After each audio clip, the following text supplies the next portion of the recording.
ጥቂት ነገር ላክል ውይይታችን ከማጠቃለላችን በፊት አንድ ተከታታያችን ቅድም አንድ ሀሳብ ሳነሳ የህወሓትን ከትግራይ ውጭ ያለ ፌዴራሊስትነት ተቀበልክ ማለት ነው ወይ ብሎኛል። ኖ አልተቀበልኩም ይላል ነው ያልኩት። ይላል ነው እና ህወሓት በውጭ መታወቂያ ፌዴራሊስትነት የሚያምንበትና እንዲመለስ የሚመቸው አቦይ ስብሃት ነው። እሱም ቢሆን ምንም የተለየ ይተውናል ነው ከትግራይ ውጪ ቢያንስ ይተውናል። እንደ ፌዴራሊስት ግን አይደለም። እንደዚህ በጣም የተማከለ ስለ ህወሓት የሚያስገርም ነገራችን ላይ በንግግሩ አንድ ጠላት ከዛ ማዶ፣ በተግባሩ ሌላ ጠላት ከዛ ማዶ የሚጠራው ነገር ነው።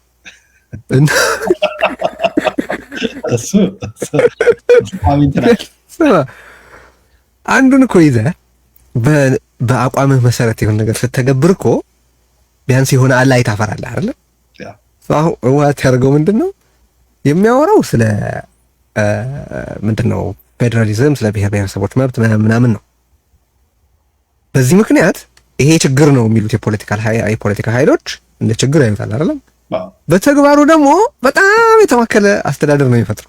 በዚህ ምክንያት ደግሞ የብሔር ነጻነት ብሎ የጠራቸው ኃይሎች በቲዮሪ ሲያስቀምጠው ቴዲ ያጓጓቸው ኃይሎች ደግሞ በተግባር ሌላ ሆነው አግኝተውት ይበሳጫሉ። ስለዚህ በቲዮሪ የተበሳጩት ብቻ ሳይሆን የተደሰቱትን ጭምር በተግባር ኦፌንድ ስለሚያደርጋቸው ከዛና ከዚህ ጠላት የሚስብ ግራ የሆነ ድርጅት ነው። እንደዛ ነው ሲያደርግ የቆየው። በሁለት እግር ሁለት ዛፍ ላይ ለመውጣት ሲሞክር ነው የተፈጠፈጠው በነገራችን ላይ እንጂ አዲስ አበባ በዚህ ልክ ተማክላ ታውቃለች እንዴ? በተግባር የሀብት ክምችት፣ የዲፕሎማሲ፣ የፖለቲካ፣ የመሰባሰብ ምናምን ስማ፣ ሌላ ክልል አልመቸው ያለ ሙሉ መብት የለኝም አዲስ አበባ ነው ሴፍ የሆነው ያለ ምን ያለ ሁሉ በዚህ ልክ የተሰባሰበበት ጊዜ አለ ወይ ብለህ እኮ ልጠይቅ ትችላለህ። ሌላ ቦታ ዛሬ ከሆንኩኝ ያው በአምባገነን ስርም ቢሆን በተለየ እንትን አይደለም ምናምን ብሎ ሊኖር የሚችሉበት ሁኔታ እንኳን ችግር ላይ መውደቆ የአዲስ አበባ ማዕከልነት ጨመረ እንጂ አልቀነሰም።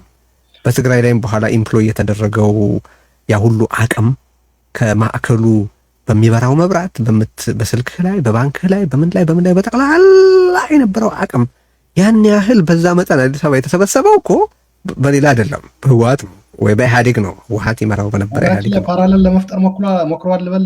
ታደሰ ወረደ በአዲስ አበባና በመቀለ መቀለ ያለው ችግር ነው ችግር አዲስ አበባ የተፈጠረውን አይነት ነው ብሎ አንስቷል።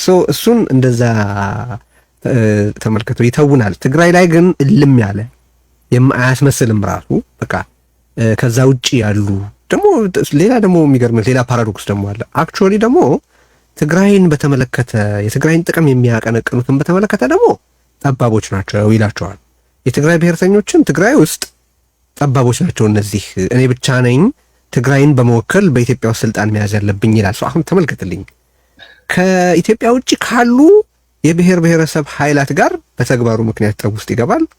ከኢትዮጵያ ውስጥ ከትግራይ ውጭ ባሉ የአንድነት ኃይል ነን ባዮች ጋር በሪዮተሪኩ ምክንያት ችግር ውስጥ ይገባል። በትግራይ ውስጥ በሚፈጽመው ተግባር ምክንያት ትግራይ ውስጥ ካሉ የብሔር ኃይላት ጋር ጠብ ይገባል። ኦኬ። ከዛ ባሻገር ደግሞ እዛ ጋር ሻዕቢያ የሚባልን ሞንስተር ለ20 ዓመት አቁስሎ እዛ በመተውም ደግሞ የማይገባውንም መብት በመስጠትም እንደዚሁ ሌላ ችግር ይፈጥራል። አሁን ራሱ ውስጥም እንጂ አቶ ጌታቸውን ባለፈው የህወሓት ደጋፊዎች ምን እንዳሉ ሰምተሃል? ፌዴራል ሄዶ በሰጠው መግለጫ እሱ እኮ በቃ ኢትዮጵያኒስት ነው፣ ብሔርተኛ አይደለም፣ የትግራይ ብሔርተኝነት የለውም ሲሉ አሁን እኔ ውናት ይሄ ቢል ኦኬ ልትል ትችላለህ። ሳልሳይ ወያነ ቢል የህወሓት ደጋፊዎች እንዲህ ሲሉ ግን እንዴ የነሱ ድርጅት እኮ በማህበራት ጭምር ሳይቀር የሚወሰድ ኢኒሼቲቭ ከትግራይ ብሔርና ሀገርነት ጋር ተያይዞ የሚደፍቅ ድርጅት እኮ ነው ያላቸው። አደገኛ ሰነድ አዘጋጅታችኋል ብሎ ለአንድ ማህበር በዚህ በሰሜን አሜሪካ ጣሉት፣ ወርውሩት ብሎ መመሪያ የሰጠ ነው ማለት ከዛ ሁሉ በላይ የሀገሩን ማዕከላዊ ስልጣን ይዞ አዲስ ኢትዮጵያ ገነባለሁ ይል የነበረ እኔ እሱ ሊገነባው የሚያስበው ኢትዮጵያ አይስማማኝም ብዬ በተደጋጋሚ ተናግሬያለሁ። አሁን የህወሓት ደጋፊዎች እኔን ሊከሱኝ ሲፈልጉ ትናንት እንዲትል ነበር ያለው። ኦኬ እኔ እንደ ግለሰብ የሆኑ ሀሳቦች ነበሩኝ። ሀሳቡ ተሳስቷል ብዬ ስለማመን ሳይሆን በአሁኑ ወቅት በኢትዮጵያ ያኔ የማስበው ሀሳብ ሊተገበር የሚችልበት ሁኔታ የለም ብዬ ወደ ማሰብ መጥቻለሁ። ይህንንም ሀሳብ በአደባባይ ተናግሬያለሁ። በኢትዮጵያ ማዕከላዊ ስልጣን ይዞ ኦኬ ኢትዮጵያ ፖሊሲዎችን ሲተገብር የነበረ ድርጅት እየደገፈ ከዛ ተመልሶ እኔ እንዲከሰኝ ሲመጣ ኦ ማይ ጋድ አንተ ለአንድ ድርጅት ጭንቅላትህን ስታከራይ ግን በጣም ትልቅ ችግር ነው፣ በጣም ትልቅ ክሊኒካል ነው ችግሩ ወደ ማለት ይወስዳል። እሱ ጋር ያለው በጣም የሚያስቅ ነው። ሌላ ጊዜ እንመለስበታለን። ሁለተኛ አንድ መታሰብ ያለበት ነገር አለ። ጀነራል ታደሰ እየተፈጠሩ ያሉ ችግሮችን በተመለከተ በመሀላችን ያለው ግጭት ወደ ከፋ ደረጃ ሊደርስ እንዳይችል መጠንቀቅ ያስፈልጋል። እንደዚህ ሲል አንድ የሆነች መጽሐፍ ባርባራ ኤፍ ዋልተርስ የምትባል ጸሐፊ ነች እና ሃው ሲቪል ዋርስ ስታርት ኤንድ ሃው ቱ ስቶፕ ዘም ነው መጽሐፉ የሚለው። ሶ ኢንትረስቲንግ የሆኑ 3 እርከኖች ታስቀምጣለች በፖለቲካ ስርዓት ውስጥ ሊመጡ የሚችሉ ብላ የምታስቀምጣቸው ነገሮች አሉ። አንዱ አብሶሉት የሆነ ቶታሊቴሪያኒዝም ነው። እሱ ላይ ጦርነት የመከሰት እድሉ በጣም ዝቅተኛ ነው ትላለች፣ አፈናው ፍጹም ስለሆነ። ይሄ ግን አሁን ባለው ሁኔታ ለትግራይ በፍጹም አይሰራም። ባለፉት 30 ምናምን ሰርቶ ሊሆን ይችላል። ከዚህ በኋላ ግን አይሰራም፣ እንዳልሰራም ጦርነቱ አሳይቷል። ምክንያቱም አብሶሉት የሆነ አፈና ስታደርግ የራስህን አቅም ስለማትጠቀም እጅግ ደካማ ግን ፖምፐስ ትሆናለህ። ጠንካራ የምትመስል ግን ውስጥህ ተበልቶ ያለቀ ትሆናል። ብዙ ጊዜ ተናግሬያለሁ። ደብረጽዮን የካቲት 11 ፌብሩዋሪ 19 2020 ከጦርነቱ መጀመር ወራት በፊት ያደረገውን ንግግር ሳይኮኔ በቃ የሆነ በቃ የቻይናን ክፍለ ጦር የቻይናን ሰራዊት የሚመራ ነገር ነው የሚመስለው ብለህ ነው የምትገምተው ከንግግሩ። ውስጡ ግን ምንም እንዳልነበረ በቃ በኋላ ታይቷል። የትግራይ ህዝብ ሲደርስለት ነው የቀናው ብለናል። እሱ ማለት ቀና ያለው ብለናል። ሬዚስተንሱ ፍጹም አፈና በሚሆንበት ጊዜ ጠንካራ ትመስላለህ፣ ግን ውስጥህ እየተቦረቦረ ነው የሚሄደው። ያም ከውጪ ለሚመጣ ጠላት ተጋላጭ ያደርግሃል። እንድ ያ ነው በትግራይ የሆነው የአብሶሉት ቶታሊቴሪያኒዝም በሚሰፍንበት ጊዜ። ሁለተኛው ስቴፕ እሷ አኖክራሲ የምትለው በነጥብ ከኔጌቲቭ5 እስከ ሲደመር 5 ድረስ ባለው ሬንጅ የፖለቲካ ስርዓቶችን የምትመዝንበት ነው። ይሄ ሂደት በተሟላ ሁኔታ ዴሞክራሲያዊ ስርዓት የሌለበት ከፊል የሆነ የስቴት ቫዮለንስ የሚረጋገጥበት ስቴቱ በኃይል አጠቃቀም ላይ ፍጹም የሆነ ቁጥጥር በማይኖርበት ሌሎች ተቀናቃኝ ኃይሎች የመኖር እድላቸው በሰፋበት ወቅት የሚፈጠር ነገር ነው። ስቴቱና በአጠቃላይ ማዕከሉ በመዳከሙ ምክንያት የሚፈጠር ሁኔታ ነው። ዴሞክራሲ አልሰፈነም። በስቴቱ መዳከም ምክንያት ግን ሀሳብ የመናገር ወይ የተለያዩ አደረጃጀቶች የመፍጠር እድል ያለ የሚመስልበት ሂደት ነው። ያን አኖክራሲ ትለዋለች ሳሶ። በዚህ ጊዜ ጦርነት የመከሰት እድሉ በጣም ከፍተኛ ነው ትላለች። የእርስ በርስ ጦርነት የመከሰት እድሉ በጣም በብዙ ያድጋል በዚህ በሚሆንበት ወቅት። አኖክራሲን አነርኪ ማለት አይደለም። በዛች ጸሐፊ ምደባ መሰረት ከወሰድ ነው ስቴቱ አለ፣ ግን የተሟላ ቁጥጥር የለውም። መንግስት በመኖርና ባለመኖር መካከል በሚሆንበት ጊዜ በቃ አሁን ትግራይ ያለው ሁኔታ በጣም አደገኛ የእርስ በርስ ግጭት ለመፍጠር የሚችልበት ስቴት ነው ትላለች። ጀነራል ታደሰም ሲያነሳ ያጠቀሳቸው ነገሮች አሉ። ግጭት ወደ ከፋ ደረጃ እንዳይሄድ ማሰብ ያስፈልጋል ሲል የጠቀሳቸው። ስለዚህ ለዚህ አሁን ትግራይን የሚያዋጣት ብቸኛ ነገር አካታች አኮሞዴቲቭ የሆነ አንጻራዊ ዴሞክራሲ ብቻ ነው ለማለት። እሱ ከ+5 በላይ ባለ ሬንጅ የጥራት ደረጃ ልዩነት አላቸው ዴሞክራሲዎች እንደምታውቁት። በትግራይ ደርሶ ትላንት ማነው እስካሁን ከቆየው ትረንድ አንጻር ይሄ ጥርትና ምንድነው ጽድት ያለ ዲሞክራሲ ሊኖር ይችላል የሚል ኢሉዥን የለኝም። ግን ሰው በመጽሐፉ ምክንያት ግን ስጋት የማያድርበት ጽፎ በሰላም ተኝቶ የሚውል የሚያመሽበት የሚያድርበት አይነት ሁኔታ መፍጠር ግን የግድ ነው። ከዚህ ውጪ እኔ ትግራይ ሰርቫይቭ የምታደርግበት መንገድ አለ ብዬ አላምንም። ለምንድን ነው ማነሳው ይሄን መሰለ?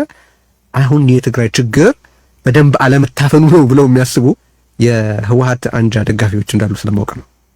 ይሄንን ማድረግ በትግራይ ላይ የሞት ፍርድ ነው።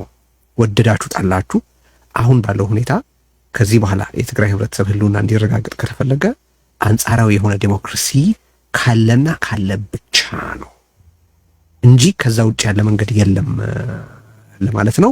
ሳይድ ኢሹ መነሳት ያለበት እንደ ሳይድ ኢሹ ግን ጀነራል ታደሰ ፕሬዚደንት የሚሆን ከሆነ የማይሆንም ከሆነ ማድረግ ያለበት በአስቸኳይ አንድ ጥሩ አድርጎ የሚናገር የኮሙኒኬሽን ባለሙያ መቅጠር እንዳለበት ነው። እሱ መጥቶ በሆነ ጊዜ ይናገር፣ በቃ እንችለዋለን። መሪ ከሆነ የመሪ ንግግር ታግሰው ቢሆን መስማት ግድ ይሆናል። ነገር ግን ቶሎ ከህዝብ ጋር ለሚደረግ ኢንጌጅመንት ግን የኮሚኒኬሽን ባለሙያ መቅጠር አለበት የግድ። ምክንያቱም አንድ ትልቅ ድክመቱ እሱ ነው። አንዳንድ ቦታ ላይ እኮ ግራ የሚገባኝ ነገር ሁሉ አለ ማለት ቨርብ የማይጠቀምበት ምባል ያህል ምባል ምን እንደሆነ ምን እንደምሞላበት ግራ ይገባኛል። ክስታይ ምናምን ይላል እንትን ምናምን እንደማለት ነውና እንዴ እኔ እንደዛ ብሎ የሚያልፋቸው ወሳኝ ጉዳዮች አሉ። ምን እንዳለ ሳይገባኝ የሆነ ነገር ተናግሯል፣ ግን ምን እንዳለ ሳይገባኝ የሚያልፉ ነገሮች አሉ። ይሄ ትክክል አይደለም። ስለዚህ ያው ሰው ሁሉም ነገር ሊሰጠው አይችልም። በሆኑ ነገሮች ላይ የግድ ድጋፍ ተቋም እኮ የሚያስፈልገው ለዛ ነው። የግለሰቦችን የተለያዩ ተሰጥኦዎች ወስዶ ወደ አንድ የተሳካ ውጤት ለመቀየር እንዲቻል ማስቻላቸው ነው። ሶ ያንን ሲሪየስሊ ሊያስብበት ይገባል፣ አሁንም ሊያደርገው ይገባል የሚል ነው። የቀረህ መልእክት ካለ ባጭሩ? እኔም እንደዛ እያሰብኩ ነበር። ከኮሚኒኬሽን ጋር ተያይዞ ሌሎችም የስራ ዘርፎች በመንግስት ያሉት በሚገባ አቅም መደረጋ መሞላት አለባቸው። ከዛም ባለፈ ይሄ የፓርቲ ግሳንግስ ብሎ ይሄ አሁን አንዳንዱ የኮሚኒኬሽን ስንል ለምሳሌ በንግግር ያለውን ክፍተት ለመሙላት ብቻ አይደለም፣ እሱ አንድ ኳሊቲ ነው። ከአጠቃላይ የትግራይ ማህበረሰብ አሁን ደግሞ የንግግር ችሎታ ኖሮ አሁን ህዝቡ አንገብጋቢ የሆነበትና በትክክል ማህበረሰቡ ወደ አንድ ሊያመጣ የሚችል ስታንዳርዱ የጠበቀ አግባብ የሆነ ብሔራዊ መቀራረብን የሚፈጥር የህዝብ መቀራረብን የሚፈጥር ነገሮች እና ደግሞ መሸፈን የሌለባቸው ደግሞ ትክክለኛ የሆኑ በህዝቡ ውስጥ ስሜት ውስጥ ያሉ ደግሞ አድሬስ መደረግ ያለባቸው ደግሞ ያለምንም እንትን የሚያቀርብ መሆን መቻል አለበት እንጂ የህወሓት ካድሬ ከሆነ ለምሳሌ ንግግርም ይችላል እኮ የንግግር ችሎታ ሊኖረው ይችላል። ከጀነራል ታደሰ በተሻለ የኮሚኒኬሽን ኦፊሰር ሆኖ ከቲፒኤልኤፍ ጽህፈት ቤት መጥቶ ማለት ግን የቲፒኤልኤፍ ሰው ግን ምንድን ነው የሚያቀርበው ካልከኝ የቲፒኤልኤፍ ጽህፈት ቤትን ፕሮፓጋንዳ ነው የሚያቀርብልን። ያለ መስማት ጆሮ ያለው ትግራይ ውስጥ የለም አሁን በአሁኑ ሰዓት። ያንንም ግምት ውስጥ ማስገባት የፓርቲ ሳይሆን የሙያ መሰረት ያደረገ ስታንዳርዱን የጠበቀ ለምሳሌ በፕሬዚዳንት የሚለው እንደ እንትን አስቀምጠን ነው እየተወያየንበት ያለ ነው እንደ ፖሲቢሊቲ። በሆነ ነገር ለምን አነጋገርን? ቅድም የወጣው መግለጫ እኮ ብለናል፣ የሰላምና የጸጥታ ተብሎ የወጣው አንድም ያ መግለጫ ችግር አለበት፣ ስታንዳርዱ የጠበቀ አይደለም። ከአሁን በፊት የሚያወጧቸው መግለጫዎች በዛ ተቋም በቀጥታ ወደ ወረደን ስለሚመለከተው ነው። በነገራችን ላይ ደረጃው የጠበቀ አይደለም። ከዛ ደግሞ ወጥተው የሚናገሩ መሆን መቻል አለባቸው፣ ኃላፊነት የሚወስዱ መሆን አለባቸው። እኔ ምን አውቃለሁ የሆነ ምንም ስልጣን የሌለው ሰው ያቺ ፌስቡክ አካውንት ከፍቶ ተሰጥቶት ያንን እያዘጋጀ እየለጠፈ ቢሆንስ? ለዛ ተቋም ኃላፊው ነኝ የሚል ወይም ደግሞ ያንን ጽሁፍ እያዘጋጀ እየለቀቀ ያለ ሰው ወደፊት መምጣት አለበት። ወይም እሱን የሚመራና ተልእኮ ማለት መመሪያ ሰጥቶ ስራ ሰጥቶ የሚያሰራው ኃላፊ ወደፊት መምጣት አለበት። ስለዚህ ይህንን በጣም አንገብጋቢ ስለሆነ ነው አንዱ ክፍተት ሊኖር የሚችለው ፖቴንሻሊ እሱ ነው። ሌላ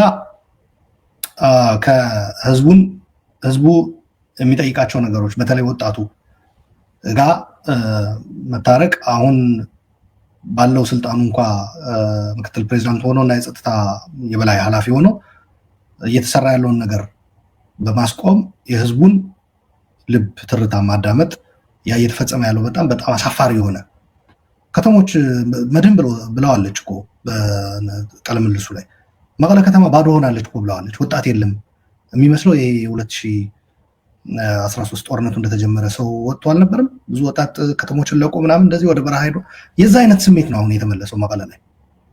ህዝቡ መረጋጋት አይታይበትም። የኑሮ ዋጋ ጨምሯል። ነጋዴዎቹ በጣም በቃ ይሄ የሲጅ ንግድ ላይ የተሰማሩ ሰዎች ተመልሰው ባንክ አካባቢ የሚታየው መጨናነቅ ምናምን እሱም ተነስቷል። ያንን በአፋጣኝ ማስተካከል፣ ወጣቱ እንዲመለስ በነበረው አይነት መንፈስ የውይይት ብሔራዊ ተቋማትን የመገንባት ምክር ቤቱ ተጀምሯል። ለምሳሌ ጊዜያዊ ምክር ቤት እሱ ተጠናክሮ የሚቀጥልበት የካቢኔ ውሳኔ ነው። በነገራችን ላይ አንዳንድ ሰው ምክር ቤቱ የሚመስለው አዚፍ ጀነራል ጻድቃን ፈልጎ ያቋቋመው ወይም ጌታቸው የፈለገ ምናምን ነው። እነሱማ እንዲያውም ተገፍተው ነው እዚህ ያደረሰው። አንድም ካቢኔው ወስኗል ጊዜያዊ ምክር ቤት እንዲቋቋም፣ ሁለትም የህዝቡ ጥያቄ ነው፣ የኤሊቱ የፖለቲካ ፓርቲዎች ግፊትም ነው። እንዲስተካከልም ተደርጎ እንዲቋቋም ግፊት ተደርጎበት ነው እዛ ደረጃ ላይ ያደረሰው። ያንኑ መንፈስ ያንኑ ብሔራዊ ተቋማትን የመገንባት በብሔራዊ ተቋም ዙሪያ ትግራዋይን የማሰባሰብ የጋራ የሆኑ ተቋሞች ፓርቲያዊ የሆነ ማሰባሰብ ሳይሆን የጋራ የሆኑ በተለይ እሱ ደግሞ ከፓርቲ የወጣ አይደለም፣ ራሱም ብሎናል። የፓርቲ አፊሊዬሽን የለኝም፣ በዚህ በሚደረገው ክፍፍል የአንጃ እንትንም እዛ ላይም ተካፋይ አይደለሁም ብሏል። የፓርቲ አባልም አይደለሁም ብሏል። አሁን እሱ ጌታቸው እንኳ ሲመጣ የህወሓትን ቦታ ይዞ ነው የመጣው። እሱ የህወሓትን ቦታ ይዞ አይደለም የመጣ ያለው። ይህንን ግምት ውስጥ ማስገባ ሊመጣበት የሚችል ፈተና ከጽህፈት ቤቱም ከህወሓት ሰዎችም ካለ ስቲል ያ የአዳኝ ታዳኝ ፖለቲካ አስቀርቶላቸዋል። ያ ሚኒመም ትረሾልድ የሚባለው ነገር ተደርጎላቸው ራሱ ስቲል ተመልሰው ፓወሩን የመቆጣጠር አዝማሚያ ካሳዩና ያንኑ የማይቀበል ከሆነ በሚል ዘመቻ እንትን የሚሉበት ከሆነ ያለው አማራጭ የህዝቡ ጥያቄዎች በማዳመጥ ህዝቡን ማቀራረብ እና የህዝቡን ስሜት ተረድቶ ራሱን ለህዝብ ጥያቄዎች ተገዥ ማድረግና በህዝቡ ውስጥ መግባት ነው ያለበት ብዬ ነው እንትን የምለው። ከዛ ውጭ ሊታደገው የሚችል የለም። ምክንያቱም ኢትስ ገነ ቢ አናዘር ራውንድ ኦፍ የጌታቸው ይደርስበት የነበረ ችግር የጸጥታ ኃይል መያዙ ብቻ ነው ልዩነታቸው ብያለው ቅድም እና በኢምባራስመንት እንትኑ እንዳይቋጭ ለማሳሰብ ነው። ከሁሉ በላይ የትግራይ ህዝብ ተጨማሪ ዓመታትን ማባከን አይገባውም። ከዚህ በላይ ሊሰቃይ አይገባም። ከዚህ በላይ ሊንገላታ አይገባም። ይሄም በጣም በጣም በጣም የሚያሳዝን ነው። ይህን ሁሉ የከፈለ ህዝብ ይሄን ዲዘርቭ አያደርግም እና እንደው አይ ቲንክ ማፈር ያስፈልጋል። ማንኛውም ስልጣን ሰፈር ያለ ፖለቲከኛ በጣም በጣም በጣም በጣም ማፈር ይገባዋል ብዬ ነው የማስበው በአሁን ባለው የትግራይ ሁኔታ። ምክንያቱም የአሁኑ ሁኔታ የትግራይ ፖለቲካ ኤግዛክት ሪፕሊካ ነው። ምንም በቃ ሌላ ነገር የለም። የትግራይ ፖለቲካ መገለጫ ነው አሁን ትግራይ ውስጥ ያለው ሁኔታ በጠቅላላ። ሌላውን በመደራደር በመነጋገር ጫና በማሳደር ውትድርና እንደ ዲተረንስ ፖለቲካን እንደ ስልት ዲፕሎማሲን እንደ ጫና ማሳደሪያ መንገድ ተጠቅሞ የተሻለ ሊያደርጉት ሲገባ አሁን ያለው የትግራይ ሁኔታ የተሻለ ያላደረጉት በራሳቸው ድክመት ነው። ይሄ የነሱ አእምሮ አሁን ትግራይ ያለችበት ሁኔታ የፖለቲከኞቹ አእምሮ ሪፕሊካ ነው። አእምሯቸው ሜሲ በጣም ዝርክርክ አርቆ ማያስብ እና ጭካኔም ያለበት ስለሆነ ነው የትግራይም እውነታ እንደዛ የሆነው። አይ ቲንክ ማንኛውም ስልጣን አካባቢ ያለ ሰው በህዝብ መካከል ቆሞ ህዝብን በድፍረት እያየ መሄድ የሚችልበት ሁኔታ አለ ብዬ አላምንም እኔ ለማንኛውም። እና እሱ ከግምት ይግባ። በሬት በኩል ሀሳቦችን ማዋጣት እንቀጥላለን። የዛሬ ዝግጅታችን ግን በዚህ ተፈጽሟል። አሉላ በጣም አመሰግናለሁ። ዜናንም እንደዚሁ ተከታታዮቻችን ደግሞ ላይክ ሳታደርጉ አትውጡ፣ ሰብስክራይብ አድርጉ። የሰብስክሪፕሽን መጠናችንን በአጭር ጊዜ ውስጥ በተደራሽነታችን መጠን ለማድረግ እንፈልጋለን እና ያንን እንድታደርጉ ሰብስክራይብ ማድረጋችሁን እንድታረጋግጡ ለሌሎችም ሰብስክራይብ እንዲያደርጉ እንድታሳስቡልን እንጠይቃለን። የዛሬ ዝግጅታችን በዚህ ተፈጽሟል። ቸር ጊዜ ይሁንላችሁ።